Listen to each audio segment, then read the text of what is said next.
Diceritakan Laras sedang berjalan di taman menuju tempat pemandian si manusia harimau. Saat Laras sedang mengintip manusia harimau yang sedang mandi, Laras begitu terpesona dengan keindahan tubuh lelaki si manusia harimau. Dia pun mulai sange saat melihat tubuh si manusia harimau yang basah. Namun manusia harimau mengetahui keberadaan Laras yang sedang mengintipnya. Manusia harimau pun langsung mendekati Laras.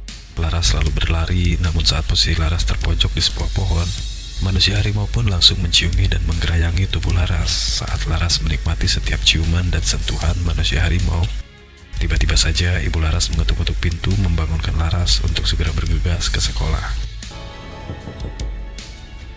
Laras yang memang belum tidur itu pun langsung menyahuti ibunya. Rupanya Laras sedang berfantasi dan membuat tulisan tentang manusia harimau.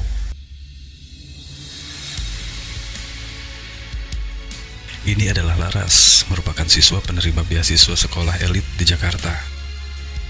Karena Laras bukanlah anak dari orang kaya, dan di sekolahnya pun dia sering kena bully. Namun berkat kecerdasan dan prestasinya, Laras dijadikan sebagai ketua OSIS di sekolah tersebut.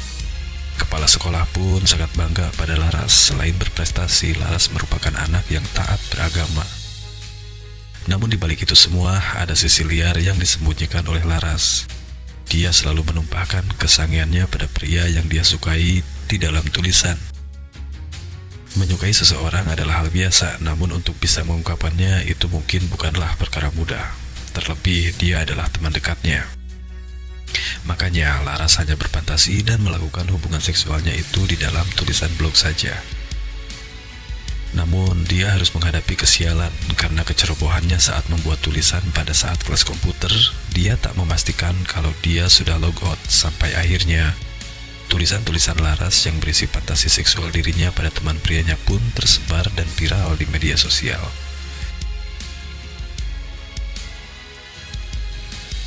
Dan ini David, pria polos yang suka bola dan kurang populer di sekolah, tiba-tiba harus mendadak terkenal dan banyak dibicarakan karena viralnya sebuah tulisan yang menceritakan seluruh adegan-adegan seks romantis dan bagian-bagian tubuhnya yang diceritakan sangat detail di dalam tulisan blog yang tersebar. Semua wanita di sekolah menjadi penggemar David, bahkan guru-guru wanita pun mulai menyukai David yang karena dalam tulisan itu David digambarkan sebagai sosok pria yang sempurna karena mempunyai tubuh yang atletis dan Johnny yang menjadi idaman para wanita. Dan inilah Dila, seseorang yang dibenci oleh Laras dan disebut wanita jalang di dalam tulisannya. Karena dia selalu merusak romantisme Laras dan David saat berada di dalam cerita. Ini karena pada kenyataannya Dila adalah seorang wanita cantik di sekolah dan kontroversial karena kehidupannya yang sangat bebas. Bahkan dia selalu menjadi bahan gosip di sekolah karena foto-foto telanjang di media sosialnya. Tapi Dila masih saja bisa santai menghadapi segala sesuatu yang terjadi di sekolah. Terbaru saat Dila numpang di toilet cowok dan ternyata ada David yang sedang bertelanjang dada sedang mengeringkan bajunya, tiba-tiba mereka diketahui oleh siswa lain. Dan fotonya tersebar di grup sekolah. Laras yang mengetahuinya pun semakin membenci Dila karena udah main dengan lelaki pujaannya tersebut. Laras pun menumpahkan kekesalannya pada Dila ke dalam tulisan blog. Dila dan Laras ini adalah dulunya teman dekat yang menjadi jauh karena kontroversi itu. Ditambah karena David orang yang sangat disukai oleh Laras yang selalu dijadikan bahan col, yang berakhir menjadi tulisan porno dan romantis di dalam blognya. Ternyata tertarik pada Dila, itulah kenapa akhirnya pertemanan antara Laras dan Dila menjadi renggang.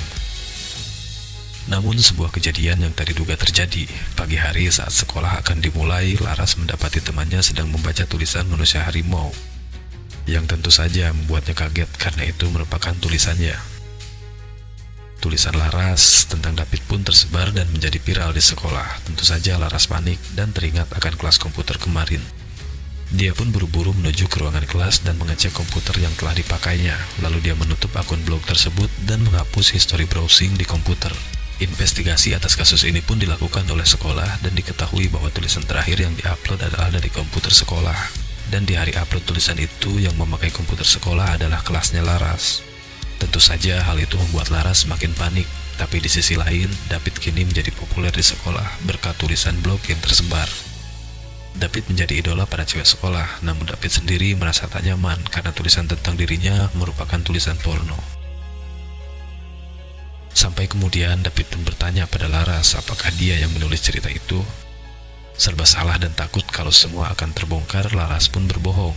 Namun David tak mempercayainya, karena di dalam tulisan tersebut ada beberapa kejadian yang digambarkan ternyata hampir sama dengan kejadian nyata yang pernah dialami David dan Laras. Dengan terpaksa, Laras pun harus mengakuinya kalau dia adalah penulis cerita tersebut. Namun Laras tak pernah menyebarkan cerita itu pada siapapun, dan Laras memohon pada David agar tak membocorkan pada siapapun tentang siapa penulisnya, karena Laras khawatir akan dikeluarkan dari sekolah tersebut dan gagal meraih cita-citanya untuk masuk ke universitas impian. Tapi di sisi lain, David merasa terbebani karena tulisan Laras itu membuat semua siswa di sekolah punya ekspektasi lebih terhadap David. Padahal David bukan siapa-siapa, buat ngomong sama cewek yang disukainya aja dia nggak berani. Ini di dalam cerita blog malah digambarkan sebagai sosok cowok yang sempurna, dan Laras meminta hukuman pada David atas apa yang telah terjadi karena tulisannya, asalkan David tak membocorkan siapa penulisnya. David pun bersedia tak membocorkan rahasia itu, tapi dengan syarat, yaitu bikin Dila jadi dekat dengan David. Mendengar ucapan itu, tentu saja Laras kesal, benci, kecewa, dan marah. Namun Laras tak bisa berbuat apa-apa karena dia harus menjaga nama baiknya di sekolah. Dia pun rela mengorbankan hati dan perasaannya pada David dan merelakan cowok pujanya itu harus dekat dengan si Jalang yang selalu mengganggu romantisme dalam tulisan blognya. Dila yang selalu menjadi bahan gosip dan disebut pecun di sekolah dan ditinggal teman dekatnya yaitu Laras lagi-lagi harus kena sial. Kali ini Dila dituduh menyebarkan tulisan porno itu. Meski Dila tak mengakuinya, namun sekolah tetap menganggap itu perbuatan Dila. Sementara Laras yang sudah lama menjauh dari Dila dan membencinya tiba-tiba harus mendekati Dila karena tanggung jawab atas persyaratan yang diajukan David. Namun sepertinya Dila masih ngambek sama Laras saat Laras datang ke rumah Dila, tapi Laras gak berhasil ngobrol dengan Dila. Saat di sekolah akan diadakan seminar tentang edukasi seks, Dila malah kabur dan gak mau mengikuti seminar seks. Tapi Laras mengetahui dan mencegahnya, namun Dila tetap menolak. Kemudian Laras yang memang sedang punya misi agar bisa dekat lagi dengan Dila pun akhirnya ikut kabur sekolah. Dan mereka jalan-jalan menghabiskan waktu barengan. Tapi seperti ada hal yang aneh antara Dila dan Laras, mereka terlihat tak seperti teman biasa. Kayak ada sesuatu yang lebih gitu deh. Saat suasana antara Dila dan Laras mulai hangat, Dila lalu curhat bahwa dia sakit hati dibilang pecun di sekolah. Karena dalam sebuah kejadian saat Arya ngajak Dila di sekolah, ternyata Dila menolak dan kemudian ada gosip kalau Arya dan Dila di sekolah. Sepertinya misi Laras yang harus menunaikan janjinya pada David berhasil karena akhirnya David, Dila, dan Laras bisa bertemu dan belajar bersama di rumah Dila. Saat di sekolah, Dila yang masih dianggap bersalah karena tulisan porno yang tersebar meski tak ada bukti harus mendapat skors dari sekolah. Kekecewaan atas apa yang dilakukan pihak sekolah pada Dila membuat Dila menjadi frustasi saat Dila butuh teman untuk cerita dan menelpon Laras, tapi malah diabaikan oleh Laras karena Laras lebih mementingkan David yang sebentar lagi akan bertanding bola. Akhirnya, Dila pun nekat datang ke pertandingan dan langsung masuk ke lapangan. Setelah David mencetak gol, Dila langsung mencium bibir David. Tentu saja hal itu membuat semua pemain dan para penonton yang hadir terkejut. Terlebih Laras, dia langsung pergi dan menangis sejadi-jadinya di toilet sekolah. Saat berciuman, Dila meminta pada David agar memakainya. Karena pacar gue. Lalu dia pun pergi. Setelah pertandingan usai, David pun datang ke rumah Dila dan mereka melakukannya. Laras dan David mengikuti kegiatan retreat untuk komisi remaja gereja di sebuah hutan. Saat di perjalanan menuju lokasi, Laras yang masih kecewa akan apa yang dilihat saat pertandingan bola, bersikap acuh pada David. Sampai tiba di lokasi, David pun bercerita pada Laras kalau dia sudah melakukan hubungan seks dengan Dila tetapi tak sesuai ekspektasinya.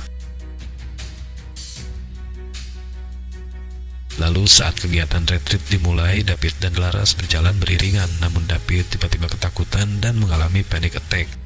Sampai akhirnya kondisi David membaik saat bersandar pada Dila dan Dila bercerita tentang Dear David.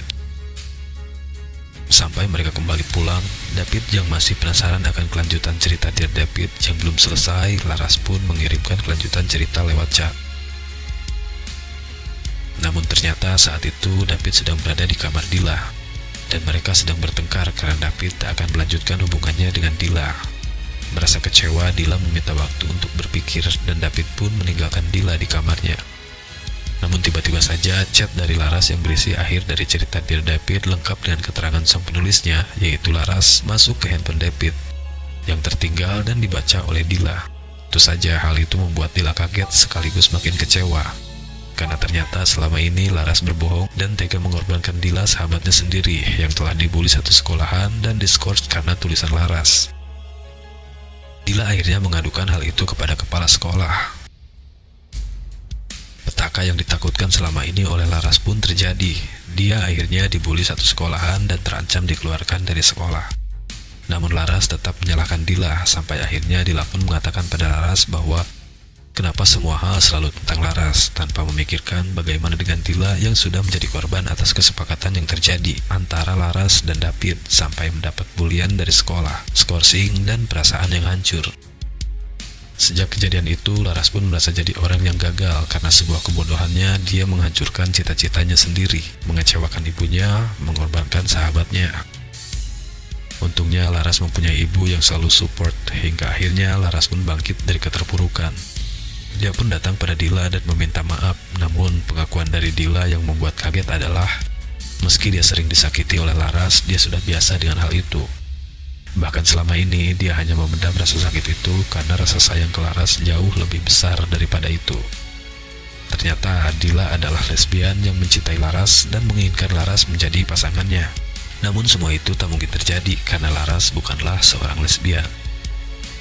Saat kembali ke sekolah, Laras yang sudah kehilangan beasiswanya namun tetap dipertahankan di sekolah karena prestasi nilai akademisnya, dan sekolah butuh Laras untuk mencapai target juara SMA se-Jakarta. Harus meminta maaf saat upacara, tetapi Laras merasa itu tidak adil karena si penyebar tak mendapat hukuman sama sekali dari sekolah. Saat upacara, Laras yang seharusnya meminta maaf pada sekolah justru malah meminta maaf pada David dan Dila karena telah menjadi korban atas apa yang terjadi. Dan Laras pun mengucapkan selamat pada sekolah karena telah mencampuri ranah pribadi, menghukum dirinya dengan atas nama keadilan, tetapi orang yang telah menyebarkan dan merampas haknya tak mendapat hukuman. Akhirnya Laras pun dikeluarkan dari sekolah.